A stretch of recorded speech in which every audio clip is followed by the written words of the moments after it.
7,000개. 이것이 바로 슈퍼태풍 마르세가 하루 만에 바다에 수장시킨 필리핀 섬들의 숫자입니다. 정확히는 섬이 아니라 섬들을 잇던 연결고리들이 끊어진 거죠. 마르코스 대교에서만 73명이 목숨을 잃었습니다. 산후아니코 대교에서 41명, 팔라완 교량들에서 수십 명이 더. 하지만 가장 충격적인 건 따로 있었습니다. 중국이 100년은 갈 것이라며 자랑했던 이 교량들이 모두 똑같은 지점에서 무너졌다는 사실. 이건 사고가 아니라 설계된 재앙이었습니다. 그런데 그 절망의 순간 94세 한국전쟁 참전용사 한 분이 70년 전 약속을 지키기 위해 필리핀행 비행기에 몸을 맡겼습니다. 과연 그 약속은 무엇이었을까요? 그 전에 잠깐 1초만 시간 내어 구독과 좋아요 부탁드립니다. 그리고 오늘의 이야기가 어떠하셨는지 댓글 부탁드려요. 안녕하세요. 저는 라몬델 로사리오입니다. 필리핀 교통부 차관이죠. 2024년 11월 15일 새벽 3시 30분 제 휴대폰이 미친 듯이 울렸습니다. 화면에는 비상사태실이라는 문자가 떠 있었어요. 차관님, 큰일 났습니다. 태풍 마르세가 예상보다 강해졌어요. 모든 주요 교량이 위험합니다. 마음이 철렁 내려앉았죠. 밖을 보니 바람이 집을 통째로 들어올릴 것 같았습니다. 나무들이 뿌리째 뽑히고 있었어요. 부랴부랴 차에 올라 비상대책본부로 향했습니다. 평소 30분 거리가 2시간이나 걸렸죠. 대책본부에 도착했을 때 보인 광경은 악몽 그 자체였습니다. 거대한 전광판에 빨간 경고등이 깜빡이고 있었어요. 세부와 보호를 잇는 마르코스 대교, 루손과 사마르를 연결하는 산후아니코 대교, 팔라완의 신건설. 교량들이 모두 위험 상태였습니다. 차관님, 마르코스 대교에서 연락이 끊어졌습니다. 젊은 엔지니어 마리아 산토스가 떨리는 목소리로 보고했어요. 그녀의 얼굴이 새하얗게 질려 있었습니다. 모니터를 보니 교량 센서들이 하나둘씩 빨간불로 바뀌고 있었죠. 현재 풍속이 초속 85m를 넘어섰습니다. 설계 한계를 훨씬 초과했어요. 기술팀장 카를로스 리베라가 절망적인 목소리로 말했습니다. 그의 20년 경력으로도 이런 상황은 처음이었죠. 중국 업체가 건설한 이 교량들은 태풍을 고려했다고 했는데 겨우 5년 만에 이런 일이 벌어진 겁니다. 새벽 6시경 가장 끔찍한 소식이 들려왔어요. 마르코스 대교 주케이블 절단됐습니다. 교량이 무너지고 있어요. 심장이 멈추는 것 같았습니다. 그 교량에는 수백 명의 사람들이 있었거든요. 구조대를 급히 보냈지만 태풍 때문에 접근조차 할 수 없었습니다. 무력감이 온몸을 휘감았어요. 오전 9시 더 충격적인 보고가 이어졌습니다. 산후아니코 대교도 붕괴됐습니다. 팔라완 신설 교량 3개도 모두 무너졌어요. 필리핀의 핵심 연결고리들이 하나씩 끊어지고 있었습니다. 7,000개가 넘는 우리 섬들이 다시 고립되기 시작한 거죠. 마치 몸의 혈관이 끊어지는 기분이었어요. 차관님, 사상자 집계가 들어오고 있습니다. 마리아가 울먹이는 목소리로 말했어요. 마르코스 대교에서만 실종자가 50명을 넘어섰습니다. 구조 헬기들이 출동했지만 태풍 때문에 제대로 된 수색도 할 수 없었죠. 정호경 두테르테 대통령실에서 연락이 왔습니다. 라몬 차관, 지금 상황이 어떻습니까? 국제뉴스에서 난리가 났어요. 각하, 주요 교량 7개가 모두 무너졌습니다. 수백만 명이 고립 상태예요. 전화 너머로 대통령의 깊은 한숨이 들렸습니다. 저도 마찬가지였어요. 30년간 공무원 생활을 하면서 이런 절망감은 처음이었습니다. 태풍이 지나간 오후 3시 헬기를 타고 현장을 둘러봤습니다. 아래로 보이는 광경은 참혹했어요. 마르코스 대교는 흔적도 없이 사라져 있었고 산후아니코 대교는 반쯤 물에 잠겨 있었습니다. 바다 위에 떠있는 교량 조각들이 마치 거대한 고래의 뼈다귀 같았어요. 아버지, 괜찮으세요? 아들 미구엘이 걱정스러운 목소리로 전화를 걸어왔습니다. 미국에서 토목공학을 공부하고 있는 그는 뉴스를 보고 연락한 거였죠. 괜찮다. 하지만 우리나라는 괜찮지 않구나. 정말 그랬습니다. 5년 전 중국 업체들이 태풍도 견디는 세계 최고 기술이라며 자랑했던 교량들이 하루 만에 모두 무너져 버린 거예요. 공사비만 200억 달러가 넘게 들어간 프로젝트였는데 말이죠. 저녁 7시 중국 측 담당자 장 총경리에게 전화를 걸었습니다. 장 총경리, 긴급 복구팀을 보내주십시오. 상황이 너무 심각합니다. 라몬 차관, 유감스럽지만 이건 천재지변이에요. 보험 조항을 확인해 보세요. 차가운 목소리였습니다. 마치 남의 일처럼 들렸어요. 보험 조항이라니 수백 명이 실종된 상황에서 할 말이었을까요? 그날 밤 집에 돌아와 할아버지 방을 들여다봤습니다. 벽에 걸린 한국전쟁 참전 메달이 촛불빛에 반짝이고 있었어요. 율동 전투에서 싸우신 할아버지 로드리고 델 로사리오의 유품이었죠. 갑자기 할아버지가 생전에 하셨던 말이 떠올랐습니다. 라몬, 진정한 친구는 어려울 때 나타나는 법이다. 그때는 무슨 뜻인지 몰랐는데 지금은 알 것 같았어요. 하지만 과연 누가 우리의 진정한 친구일까요? 7,000개 섬이 다시 바다에 흩어진 이 절망적인 순간에 말입니다. 태풍이 지나간 지 이틀째 저는 긴급 대책회의를 소집했습니다. 회의실에는 정부 관계자들과 기술진들이 모여 있었어요. 모두의 얼굴이 어두웠죠. 먼저 피해 현황부터 보고받겠습니다. 마리아가 떨리는 목소리로 자료를 읽기 시작했습니다. 마르코스 대교 완전 붕괴, 사상자 73명. 산후아니코 대교 주경간 붕괴, 사상자 41명. 팔라완 세계 교량 모두 파괴됐습니다. 숫자를 들을 때마다 가슴이 찢어지는 것 같았어요. 이건 단순한 사고가 아니었습니다. 뭔가 더 큰 문제가 있다는 직감이 들었죠. 카를로스, 기술적 분석은 어떻습니까? 기술팀장 카를로스가 두꺼운 파일을 펼쳤습니다. 그의 표정이 심상치 않았어요. 차관님, 이상한 점을 발견했습니다. 모든 교량이 똑같은 지점에서 무너졌어요. 똑같은 지점이라고요? 네. 주케이블과 주탑 연결부입니다. 설계상 가장 강해야 할 부분인데 가장 먼저 파괴됐어요. 회의실이 조용해졌습니다. 뭔가 섬뜩한 기분이 들었죠. 우연치고는 너무 일치하는 패턴이었어요. 혹시 설계 결함은 아닐까요? 젊은 엔지니어 호세가 조심스럽게 물었습니다. 카를로스가 고개를 저었어요. 그게 문제입니다. 중국 업체가 제공한 설계 도면에는 이 부분의 상세 구조가 없어요. 1급 기밀이라며 공개를 거부했거든요. 점점 미스터리가 깊어지고 있었습니다. 저는 국제부의 다른 나라 사례를 조사해달라고 지시했어요. 그날 오후 충격적인 보고가 들어왔습니다. 차관님, 인도네시아에서 연락이 왔습니다. 외교관계관 페르난도가 급히 달려왔어요. 그의 얼굴이 창백했습니다. 인도네시아도 작년에 같은 일을 겪었다고 합니다. 중국이 건설한 수라바야 대교가 태풍으로 무너졌대요. 뭐라고요? 말레이시아의 페낭 제2대교도 마찬가지였습니다. 모두 중국 업체가 건설한 교량들이에요. 머리가 띵했습니다. 이건 우연이 아니었어요. 분명히 패턴이 있었죠. 더 조사해보세요. 동남아시아 전체를 확인해 보십시오. 다음 날 아침 더욱 충격적인 진실이 드러났습니다. 페르난도가 가져온 자료를 보고 저는 말문이 막혔어요. 베트남의 하롱베이 대교, 태국의 방콕 신대교, 미얀마의 이라와디 대교까지. 최근 5년간 중국이 건설한 동남아시아 주요 교량 15개가 모두 태풍이나 지진으로 파괴됐습니다. 15개 모두요? 네. 그런데 더 이상한 건 복구 비용입니다. 모든 나라가 원래 건설비의 3배를 요구받았어요. 퍼즐 조각들이 맞춰지기 시작했습니다. 이건 사고가 아니라 계획이었어요. 마리아가 떨리는 손으로 계산기를 두드렸습니다. 차관님, 우리나라만 해도 복구비가 600억 달러예요. 처음 건설비 200억 달러의 3배입니다. 600억 달러라고요? 네. 그런데 중국 측은 기존 기술로는 불가능하다며 신기술 적용을 조건으로 내걸었어요. 비용은 더 올라갈 것 같습니다. 저는 의자에서 일어나 창밖을 바라봤습니다. 마닐라 베이가 보였어요. 바다 너머 각각의 섬들이 점처럼 떠 있었죠. 연결되어야 할 섬들이 다시 고립되어 있었습니다. 카를로스, 다른 나라는 어떻게 해결했습니까? 대부분 중국 기술에 더 의존하게 됐습니다. 베트남은 항복했어요.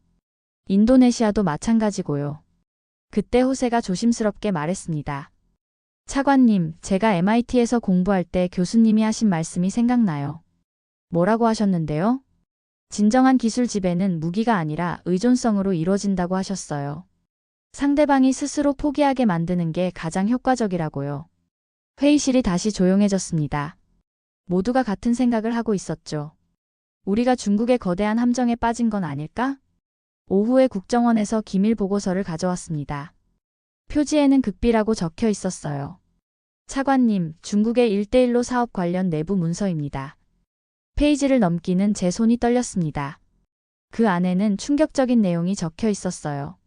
인프라 취약점 설계를 통한 장기 종속 전략, 5년 주기 대규모 보수를 통한 경제적 예속 달성. 이건 명백한 경제 침략이었습니다. 우리를 돕는 척하면서 실제로는 우리를 오가매는 올가미를 씌운 거였어요. 저녁 늦게 집에 돌아와 아내 카르멘에게 말했습니다. 여보, 우리가 완전히 속았어요. 중국이 우리를 도운 게 아니라 우리를 노예로 만들려 했던 거예요. 카르멘이 제 손을 잡았습니다. 그럼 이제 어떻게 하죠? 다른 방법이 있을까요? 저는 다시 할아버지 방을 들여다봤습니다. 한국전쟁 참전 메달이 여전히 그 자리에 있었어요. 갑자기 할아버지가 하셨던 또 다른 말씀이 떠올랐습니다. 라몬, 진짜 친구와 가짜 친구를 구별하는 법을 알겠느냐? 진짜 친구는 내가 일어설 수 있게 도와주지만 가짜 친구는 너를 의존하게 만든다. 이제 알겠습니다. 중국은 처음부터 우리를 일어서게 도우려던 게 아니었어요. 우리를 더 깊이 의존하게 만들려 했던 거죠. 하지만 과연 진짜 친구는 어디에 있을까요? 이 절망적인 상황에서 우리를 진정으로 일으켜 세워줄 나라가 있을까요? 절망적인 현실 앞에서 저는 할아버지의 유품을 다시 살펴보기로 했습니다. 혹시 놓친 단서가 있을지도 모른다는 생각이었어요. 할아버지 방 깊숙한 곳에서 오래된 나무 상자를 발견했습니다. 상자를 열자 먼지 냄새와 함께 낡은 편지들이 나왔어요. 필리핀어로 쓰인 것도 있고 한글로 쓰인 것도 있었습니다. 한글 편지는 읽을 수 없었지만 사진들이 함께 들어있었죠. 사진 속 할아버지는 젊었습니다. 한국군 복장을 한 동양인들과 함께 찍은 사진이었어요.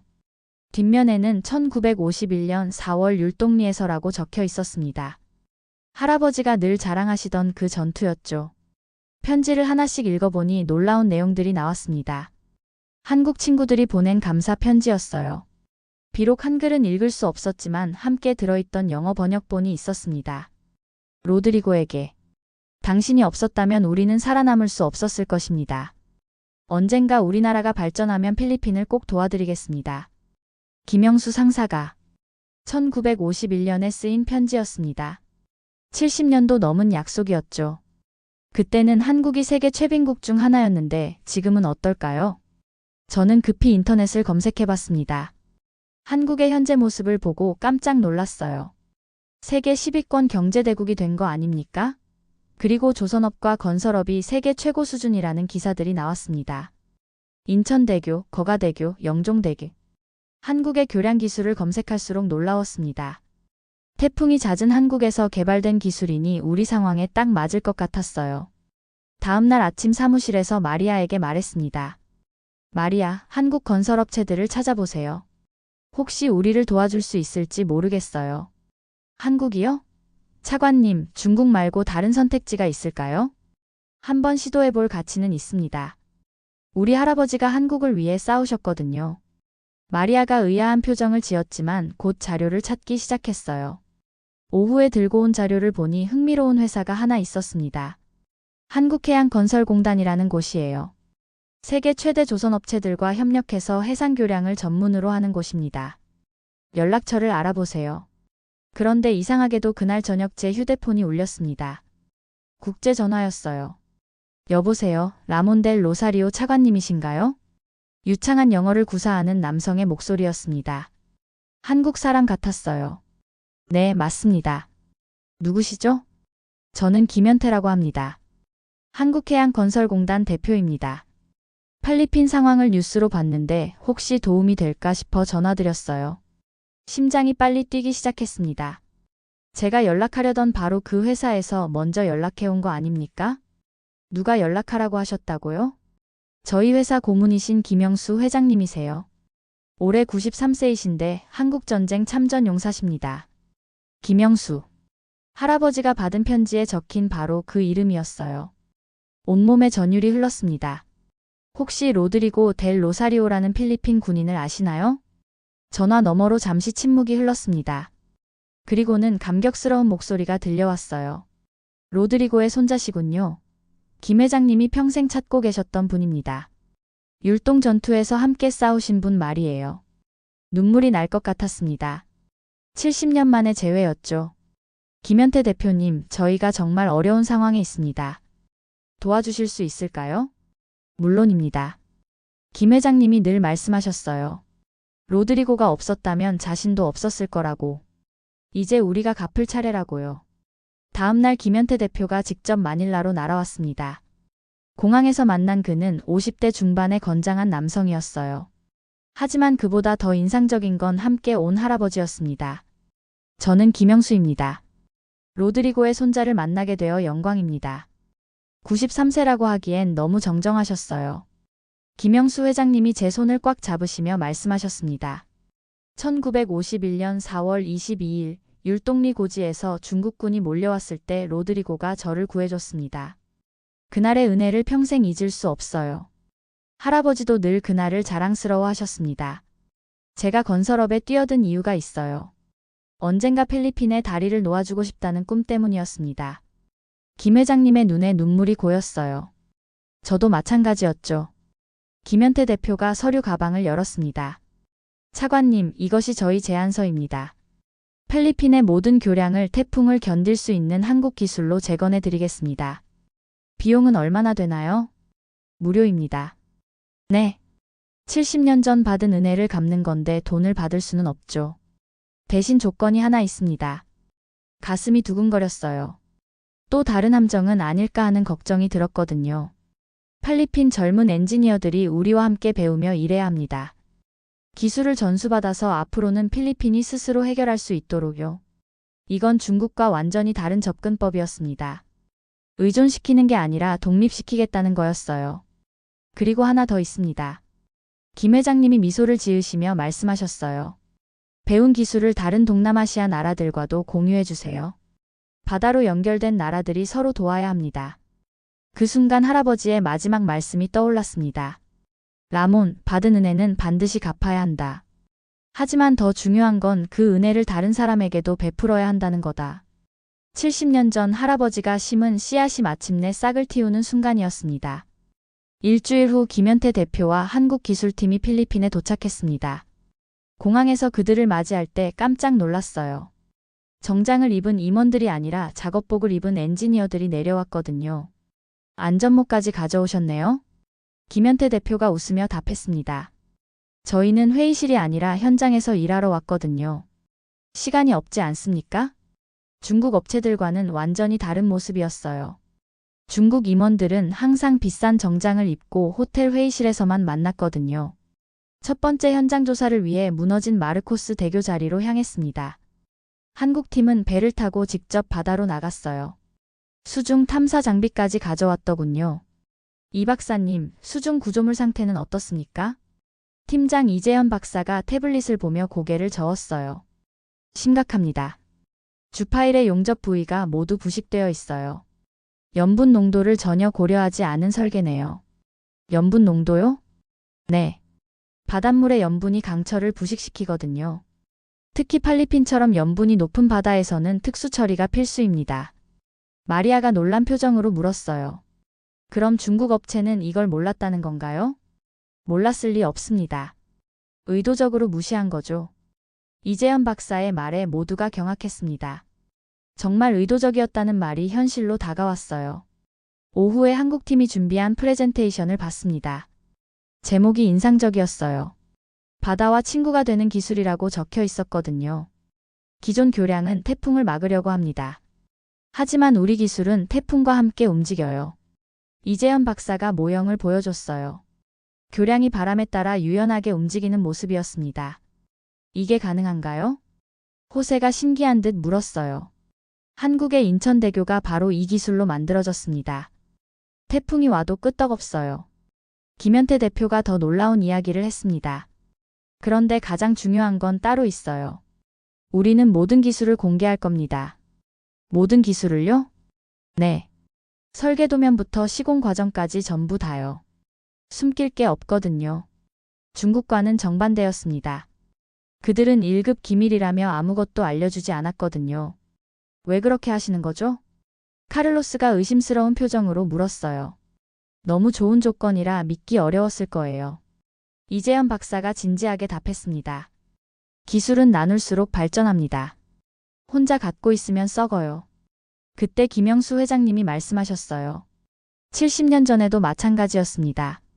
필리핀 친구들이 전술을 가르쳐줘서 우리가 살 수 있었어요. 이제 우리가 기술을 나눌 차례죠. 정말 감동적이었습니다. 이런 마음으로 일하는 사람들이 있다니요. 다음 날 한국팀의 실제 기술력을 확인할 기회가 있었어요.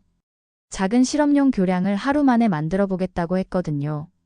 새벽 6시부터 작업이 시작됐습니다. 한국 엔지니어들과 우리 젊은 기술자들이 함께 일했어요. 마리아와 호세도 참여했습니다. 마리아, 이 볼트를 조여보세요. 한국 기술자 박민수가 친절하게 가르쳐줬어요. 마리아가 처음엔 어색해했지만 곧 요령을 터득했습니다. 이렇게 하는 거 맞나요? 완벽해요. 벌써 프로 같은데요? 마리아의 얼굴이 밝아졌어요. 누군가 인정해주니까 자신감이 생기는 것 같았습니다. 오후 3시, 정말로 작은 교량이 완성됐어요. 길이는 50m 정도였지만 완전한 현수교였습니다. 이제 테스트를 해보겠습니다. 이재현 박사가 인공바람 장치를 가동했어요. 강풍이 불기 시작했습니다. 교량이 살짝 흔들렸지만 부러지지 않았어요. 풍속을 더 올려보겠습니다. 초속 60m, 70m, 80m. 교량은 마치 춤을 추듯 유연하게 움직였습니다. 하지만 절대 부러지지 않았어요. 신기하다. 호세가 감탄사를 터뜨렸습니다. 다른 엔지니어들도 마찬가지였어요. 이런 기술을 본 적이 없었거든요. 비결이 뭔가요? 재료와 설계가 다릅니다. 강성이 아니라 유연성으로 승부하는 거예요. 박민수가 설명해줬어요. 마치 태극권 같다는 생각이 들었습니다. 힘으로 막는 게 아니라 흘려보내는 거죠. 저녁에 김현태 대표가 중요한 제안을 했습니다. 차관님, 우리 젊은 친구들을 한국으로 보내는 게 어떨까요? 3개월 정도 집중 교육을 받으면 완전히 달라질 거예요. 정말 가능한가요? 물론입니다. 숙식비까지 저희가 부담하겠어요. 마리아가 망설이며 물었어요. 저 같은 사람도 갈 수 있을까요? 아직 경험이 부족한데요. 김영수 회장님이 따뜻하게 웃으시며 답하셨어요. 경험은 쌓으면 되는 거예요. 중요한 건 배우고 싶은 마음이죠. 정말 한국 사람들과 함께라면 불가능한 일도 가능할 것 같았어요. 일주일 후 선발된 20명의 필리핀 엔지니어들이 한국으로 떠났습니다. 마리아와 호세도 포함되어 있었어요. 공항에서 그들을 배웅하며 생각했습니다. 3개월 후 이들이 돌아오면 어떤 모습일까? 정말로 우리 손으로 태풍을 이기는 다리를 만들 수 있을까? 가슴이 두근거렸습니다. 처음 느끼는 설렘이었어요. 3개월 후 인천공항에서 우리 엔지니어들이 돌아왔습니다. 공항 게이트에서 나오는 그들을 보고 깜짝 놀랐어요. 완전히 다른 사람들이 되어 있었거든요. 특히 마리아의 변화가 놀라웠습니다. 떠날 때는 조심스럽고 소극적이었는데 이제는 자신감이 넘쳐 흘렸어요. 차관님, 이제 우리가 해낼 수 있어요. 마리아가 환한 미소를 지으며 말했습니다. 그 눈빛에서 확신이 느껴졌어요. 정말 많이 배워왔나 보네요. 상상도 못했던 기술들을 봤어요. 한국 엔지니어들은 마치 마법사 같았습니다. 호세도 마찬가지였어요. 예전에는 늘 불가능하다고 말하던 아이가 이제는 어떻게 하면 가능할까를 먼저 생각하더군요. 다음 날 첫 회의에서 더욱 놀라운 일이 벌어졌습니다. 마리아가 프레젠테이션을 준비해 온 거예요. 차관님, 저희가 필리핀 실정에 맞는 새로운 설계를 제안드리고 싶습니다. 화면에 나타난 설계도를 보고 숨이 막혔어요. 전문가 수준의 완성도였습니다. 이건 언제 만든 거죠? 한국에서 3개월 동안 만들었어요. 필리핀의 태풍 패턴과 해양 환경을 모두 고려했습니다. 호세가 설명을 이어받았어요. 기존 설계와 달리 우리 교량은 태풍의 에너지를 흡수해서 분산시킵니다. 마치 야자수가 바람에 휘어지는 것처럼요. 정말 기가 막힌 아이디어였습니다. 필리핀의 자연을 거스르는 게 아니라 자연과 조화를 이루겠다는 철학이었죠. 실제로 건설 가능한가요? 물론입니다. 한국 기술진과 함께라면 분명히 해낼 수 있어요. 카를로스가 반신반의하는 표정으로 물었어요. 하지만 예산은 어떻게 할 건가요? 정부 예산으로는 턱없이 부족한데요. 그때 김현태 대표가 화상통화로 연결됐습니다. 라몬 차관님, 한국 정부에서 특별 지원금을 승인했습니다. 100억 달러 규모예요. 100억 달러요? 네. 무상 지원입니다. 대신 필리핀 엔지니어들이 주도해서 건설해야 한다는 조건이 있어요. 정말 믿기 어려운 제안이었습니다. 중국이 요구했던 600억 달러의 6분의 1 가격으로 더 좋은 기술을 제공하겠다는 거였어요. 첫 번째 프로젝트로 세부 보홀간 새로운 교량 건설이 결정됐습니다. 마르코스 대교가 무너진 바로 그 자리였죠. 공사 시작 전날 밤 중국 대사관에서 연락이 왔습니다. 라몬 차관, 한국과의 계약을 재고하시기 바랍니다. 검증되지 않은 기술로 또 다른 참사가 일어날 수 있어요. 장 총경리의 목소리에는 위협이 담겨 있었습니다. 우리 기술을 의심하시는 건가요? 의심이 아니라 우려입니다. 필리핀의 안전을 생각해서 하는 말이에요. 하지만 저는 더 이상 속지 않았습니다. 이건 우려가 아니라 질투였어요. 공사가 시작되자 정말 신기한 광경이 펼쳐졌습니다. 우리 엔지니어들이 한국 기술진들과 완벽하게 호흡을 맞췄어요. 마리아, 케이블 장력은 어떻습니까? 한국 현장 소장 이정훈이 물었습니다. 최적 상태입니다. 풍화중 개수까지 모두 반영했어요. 마리아가 자신있게 답했어요. 전문 용어를 술술 말하는 모습이 대견했습니다. 공사 2주째 강한 태풍 경보가 내려졌습니다. 아직 교량이 완성되지 않은 상태라 걱정이 됐어요. 공사를 중단해야 하나요? 호세가 불안한 표정으로 물었습니다. 아니에요. 이게 바로 테스트 기회죠. 이정훈 소장이 오히려 기대하는 표정이었어요. 정말 자신 있어 하더군요. 태풍이 지나간 다음날 현장을 확인했습니다. 놀랍게도 건설 중인 교량 구조물이 전혀 손상되지 않았어요. 이게 어떻게 가능하죠? 유연한 설계 덕분입니다. 바람을 막지 않고 흘려보냈거든요. 마리아가 자랑스럽게 설명했어요. 마치 자신의 작품을 소개하는 것 같았습니다. 공사 2달째 드디어 첫 번째 케이블이 설치됐습니다. 바다 위에 거대한 하프줄 같은 케이블이 걸린 모습이 장관이었어요. 지역 주민들이 몰려와 구경했습니다. 할머니 한 분이 눈물을 흘리며 말씀하셨어요. 40년 동안 이 바다를 보며 살았는데 정말로 다리가 생기는 날이 올 줄은 몰랐습니다. 정말 감동적이었습니다. 우리가 만드는 건 단순한 교량이 아니라 꿈이었어요. 공사 3개월째 교량의 기본 골격이 완성됐습니다. 아직 완전하지는 않았지만 이미 웅장한 모습을 드러내고 있었어요. 그때 또 다른 태풍 경보가 내려졌습니다. 이번에는 슈퍼 태풍이었어요. 모든 공사진이 긴장했습니다. 혹시 대피해야 하나요? 현장 근로자들이 불안해했어요. 괜찮습니다. 우리 교량을 믿으세요. 마리아가 당당하게 말했습니다. 3개월 전과는 완전히 다른 모습이었어요. 태풍이 몰아쳤습니다. 바람이 건물을 흔들고 파도가 하늘까지 치솟았어요. 하지만 교량은 마치 거대한 악기처럼 바람에 맞춰 우아하게 움직였습니다. 다음 날 아침 현장을 확인하니 교량이 멀쩡히 서 있었어요. 오히려 더 단단해 보였습니다. 성공이에요. 호세가 소리쳤습니다. 모든 사람들이 환호했어요. 우리가 해냈다는 기쁨이 온몸에 전해졌습니다. 그날 저녁 뉴스에서 우리 교량을 집중 조명했습니다. 필리핀 기술진이 직접 건설한 새로운 교량이 슈퍼태풍을 견뎌냈습니다. 이는 필리핀 건설 역사상 획기적인 성과로 평가됩니다. 아나운서의 목소리에서도 자부심이 느껴졌어요. 그날 밤 할아버지 방에서 한국전쟁 메달을 다시 바라봤습니다. 70년 전 할아버지가 심은 작은 씨앗이 이제 거대한 나무로 자라나고 있었어요. 그리고 그 나무 아래에서 우리는 다시 꿈을 꿀 수 있게 됐습니다. 우리 교량이 태풍을 견뎌낸다는 뉴스가 전 세계로 퍼져나갔습니다. 그런데 가장 먼저 반응을 보인 건 예상 외의 나라들이었어요. 공사 완료 일주일 후 인도네시아 교통부 장관에게서 전화가 걸려왔습니다. 라몬 차관님 축하드립니다. 정말 대단한 성과를 이뤄내셨네요. 수시 부디 장관의 목소리에는 감탄이 섞여 있었어요. 감사합니다. 하지만 이제 시작일 뿐입니다. 사실 부탁드릴 일이 있어서 연락드렸어요. 저희도 같은 문제를 겪고 있거든요. 정말 그랬습니다. 인도네시아도 중국이 건설한 교량들이 지진과 해일로 무너져 심각한 피해를 입었다고 했어요. 혹시 필리핀의 기술을 배울 수 있을까요? 물론입니다. 우리가 받은 도움을 나누는 건 당연하죠. 다음 날 말레이시아에서도 연락이 왔습니다. 페낭 제2대교가 몬순으로 손상돼서 복구가 필요하다는 내용이었어요. 라몬 차관, 아세안 국가들끼리 도와야 하지 않겠습니까? 압둘라 부총리의 말에 깊이 공감했습니다. 바다로 연결된 우리들이 서로 도와야 한다는 생각이 들었어요. 일주일 후 마닐라에서 특별한 회의가 열렸습니다. 동남아시아 5개국 교통부 장관들이 모인 거예요.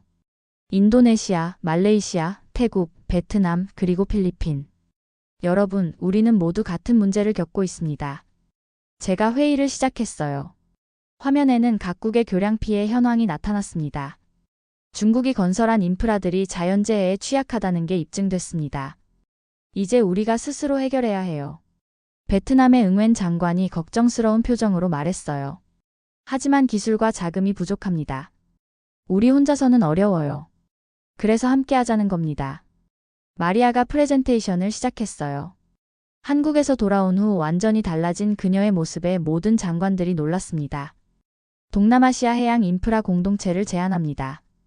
기술과 인력을 공유해서 모든 나라가 함께 발전하는 거예요. 정말 멋진 아이디어였습니다. 각국이 가진 자원과 인력을 합치면 중국에 의존하지 않아도 될 것 같았어요. 구체적으로 어떻게 진행할 건가요? 태국의 프라윗 장관이 관심을 보였습니다. 순환 교육 시스템입니다. 필리핀에서 교량 기술을 가르치고 인도네시아에서는 내진 설계를, 말레이시아에서는 해상 구조물을 담당하는 거죠. 호세가 설명을 이어받았어요. 정말 체계적인 계획이었습니다. 회의 결과 바다 연결 프로젝트가 공식 승인됐습니다. 5개국이 힘을 합쳐 중국 기술에서 벗어나기로 한 거예요. 하지만 반발도 만만치 않았습니다. 다음 날 중국 대사관에서 강력한 항의가 들어왔어요. 라몬 차관, 이는 중국과의 기존 계약을 위반하는 행위입니다. 장 총경리의 목소리가 차갑게 얼어 있었어요. 어떤 계약을 위반했다는 겁니까? 1:1로 사업의 독점 조항입니다. 다른 국가 기술을 도입하려면 우리의 승인이 필요해요. 정말 말도 안 되는 소리였습니다. 우리나라 인프라를 우리가 결정하는데 왜 중국의 승인이 필요하다는 건가요? 그런 조항은 무효입니다. 우리는 주권 국가예요. 그럼 기존 사업에 대한 지원을 중단하겠습니다. 부품 공급도 막을 거고요. 위협이 노골적이었습니다. 하지만 이미 각오하고 있던 일이었어요. 며칠 후 정말로 중국의 방해가 시작됐습니다. 우리가 수입하던 건설 자재들이 갑자기 통관에서 막혔어요. 차관님, 중국산 강제 수입이 중단됐습니다. 카를로스가 당황한 표정으로 보고했어요. 대체제는 없나요? 한국에서 공급 가능하다고 합니다. 품질도 더 좋고요. 오히려 기회가 됐습니다. 중국산보다 훨씬 우수한 한국산 자재를 쓸 수 있게 된 거죠. 한 달 후 첫 번째 바다 연결 프로젝트 합동 교육이 시작됐습니다. 5개국에서 온 200명의 엔지니어들이 세부에 모였어요. 개막식에서 제가 축사를 했습니다. 여러분, 오늘은 역사적인 날입니다. 바다로 나뉜 우리가 기술로 하나가 되는 날이거든요. 참가자들의 눈빛이 반짝였어요. 모두가 같은 꿈을 꾸고 있다는 걸 느꼈습니다. 교육 첫날, 마리아가 강사로 나섰습니다. 불과 6개월 전만 해도 학생이었던 그녀가 이제는 선생님이 된 거예요. 태풍은 우리의 적이 아닙니다. 친구로 만들어야 해요. 인도네시아 엔지니어들이 감탄했습니다. 정말 놀라운 발상이네요. 자연과 싸우는 게 아니라 조화를 이루는 거군요. 맞습니다. 이게 바로 아시아적 사고방식이에요. 호세가 덧붙였어요. 정말 자랑스러웠습니다. 교육 마지막 날 모든 참가자들이 작은 모형 교량을 만들었어요. 각국의 특색을 반영한 독창적인 설계들이었습니다. 이제 여러분 나라로 돌아가서 배운 기술을 적용해 보세요. 하지만 실패하면 어떡하죠? 베트남 엔지니어가 걱정스럽게 물었어요. 김현태 대표가 웃으며 답했습니다. 실패해도 괜찮아요. 실패는 성공의 어머니니까요. 중요한 건 포기하지 않는 거죠. 6개월 후 놀라운 소식들이 들려왔습니다. 인도네시아가 한국 필리핀 기술로 자카르타 신대교를 성공적으로 완공했어요. 말레이시아도 페낭 제3대교 건설을 시작했습니다. 가장 감동적이었던 건 베트남에서 온 편지였어요. 라몬 차관님 덕분에 우리도 꿈을 이룰 수 있었습니다. 하롱베이의 새로운 교량이 완성됐어요. 이제 우리가 다른 나라를 도울 차례입니다. 정말 뿌듯했습니다. 받은 도움을 다시 나누는 선순환이 시작된 거였어요. 그날 저녁 할아버지 메달 앞에서 생각했습니다. 70년 전 할아버지가 한국을 위해 싸우신 것처럼 이제 우리가 동남아시아 전체를 위해 일하고 있다는 게 정말 의미 있었어요. 바다로 나뉘어 있던 우리가 진짜로 하나가 되어가고 있었습니다. 1년이 지났습니다. 제가 마닐라 국제회의센터 단상에 서서 전 세계 교통부 장관들을 바라보고 있었어요. 믿기 어려운 광경이었습니다. 라몬델 로사리오 차관님, 국제교량학회 의장직을 맡아주시겠습니까? 국제교량학회 회장 존 스미스 박사가 정중하게 물었습니다. 전 세계 60개국이 가입한 권위 있는 기구의 수장이 되어달라는 제안이었어요. 영광입니다. 하지만 제가 과연 그럴 자격이 있을까요? 물론입니다. 필리핀 모델은 이미 세계 표준이 됐거든요. 정말 놀라운 변화였습니다. 불과 1년 전만 해도 우리는 도움을 구걸하던 나라였는데 이제는 다른 나라들이 우리에게 배우러 오고 있었어요. 회의장 스크린에 놀라운 통계가 나타났습니다. 필리핀 기술로 건설된 교량들의 내구성 지수가 기존 대비 300% 향상됐습니다. 독일 대표가 감탄하며 말했어요. 정말 혁신적입니다. 어떻게 이런 기술을 개발하셨나요? 마리아가 자신있게 답변했습니다. 이제 그녀는 제 옆에서 부차관으로 일하고 있었어요. 비결은 자연과의 조화입니다. 태풍을 막으려 하지 않고 함께 움직이는 거죠. 프랑스 대표가 흥미로워했습니다. 구체적인 기술 이전이 가능한가요? 우리도 배우고 싶습니다. 물론입니다. 내년부터 파리에 필리핀 기술센터를 설립할 예정이에요. 회의가 끝난 후 더욱 놀라운 일이 벌어졌습니다. 중국 대표단이 저에게 다가온 거예요. 라몬 차관님, 개인적으로 이야기할 수 있을까요? 장 총경리였습니다. 1년 전 그렇게 차갑게 굴던 바로 그 사람이요. 무슨 일이신가요? 사실 저희도 필리핀 기술을 도입하고 싶습니다. 귀를 의심했습니다. 중국이 우리 기술을 배우고 싶다고 한다니요. 하지만 조건이 있습니다. 무슨 조건인가요? 완전한 기술 공개입니다. 1급 기밀 같은 건 없어야 해요. 장 총경리의 얼굴이 굳어졌습니다. 하지만 결국 고개를 끄덕였어요. 알겠습니다. 새로운 시대에는 새로운 방식이 필요하겠군요. 그날 저녁 호텔에서 김현태 대표와 화상통화를 했습니다. 라몬 차관님 축하드려요. 정말 대단한 성과입니다. 김 대표님 덕분입니다. 한국의 도움이 없었다면 불가능했을 일이에요. 아니에요. 이제 오히려 저희가 배워야 할 차례입니다. 정말 놀라운 말이었어요. 한국이 우리에게 배우고 싶다는 거였거든요. 필리핀이 개발한 열대 해양 기술을 한국 동남아 프로젝트에 적용하고 싶어요. 협력이 가능할까요? 당연하죠. 우리가 받은 도움을 이제 돌려드릴 차례입니다. 다음 날 더욱 감동적인 순간이 있었습니다. 김영수 회장님이 직접 마닐라로 오신 거예요. 94세의 고령에도 불구하고 말이죠. 라몬, 로드리고의 손자가 이렇게 훌륭하게 성장한 걸 보니 정말 자랑스럽습니다. 공항에서 만난 김 회장님의 눈에 눈물이 맺혀 있었어요. 할아버지가 보시면 얼마나 기뻐하실까요? 분명히 기뻐하실 거예요.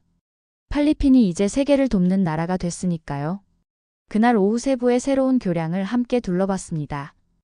1년 전 무너진 자리에 우뚝 선 아름다운 교량이었어요. 정말 아름답네요. 마치 거대한 하프 같습니다. 김 회장님이 감탄하셨어요. 바람에 살랑이는 케이블들이 정말 하프줄 같았거든요. 소리도 내요. 바람이 불면 음악이 들립니다. 정말 그랬습니다. 바람이 케이블을 스치며 지나갈 때마다 은은한 선율이 들렸어요. 이게 바로 자연과의 조화군요. 그때 지역 어부 한 분이 다가와 인사했습니다. 안녕하세요, 차관님. 덕분에 이제 매일 가족을 만날 수 있게 됐어요. 매일 가족을 만난다는 게 무슨 뜻인가요? 예전에는 태풍이 오면 며칠씩 섬에 갇혀 있어야 했거든요. 이제는 다리가 있으니까 언제든 건너갈 수 있어요. 정말 뜻깊은 말이었습니다.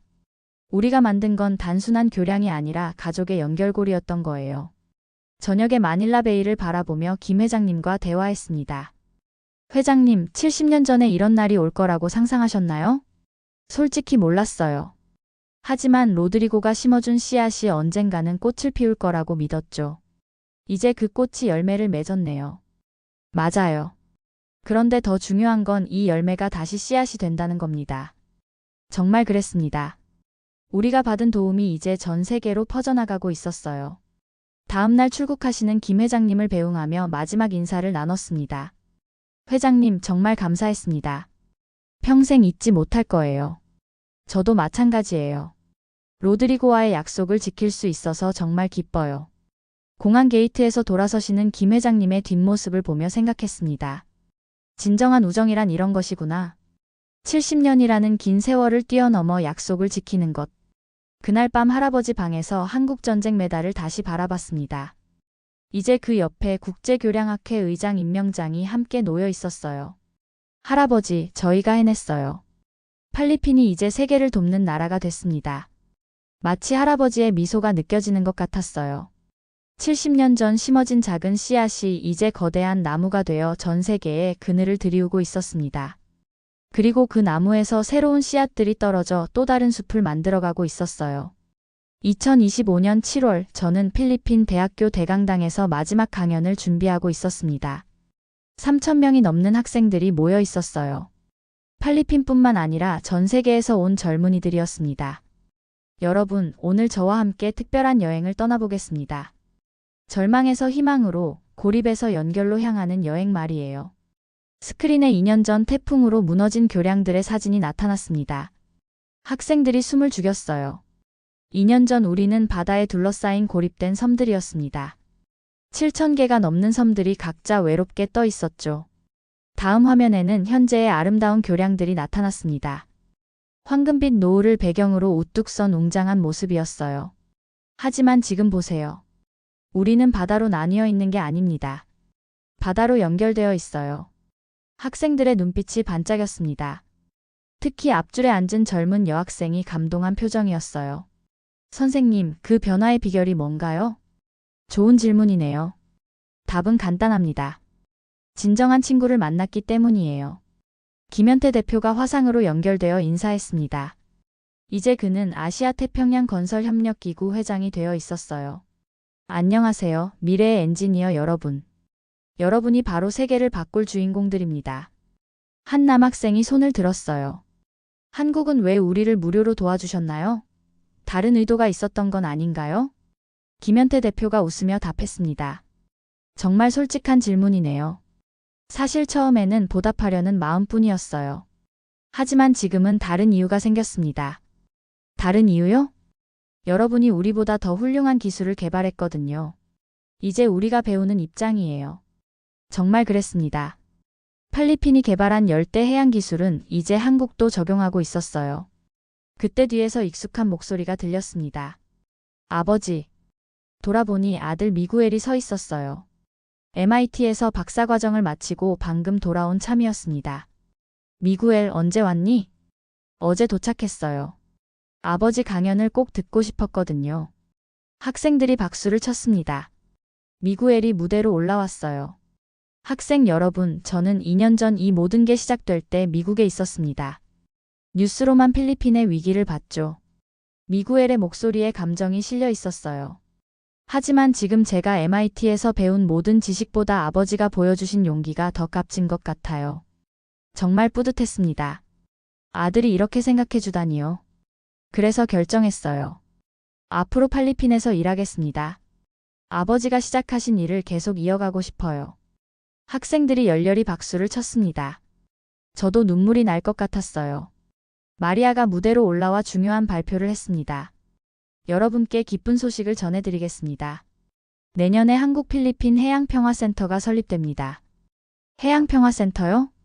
네. 전 세계 바다로 연결된 나라들이 함께 연구하고 배우는 곳이에요. 평화로운 바다, 안전한 연결을 위한 기술을 개발할 거예요. 정말 멋진 계획이었습니다. 바다를 통해 전 세계가 하나가 되는 꿈이었어요. 한 학생이 질문했습니다. 선생님, 앞으로 또 다른 위기가 와도 우리가 극복할 수 있을까요?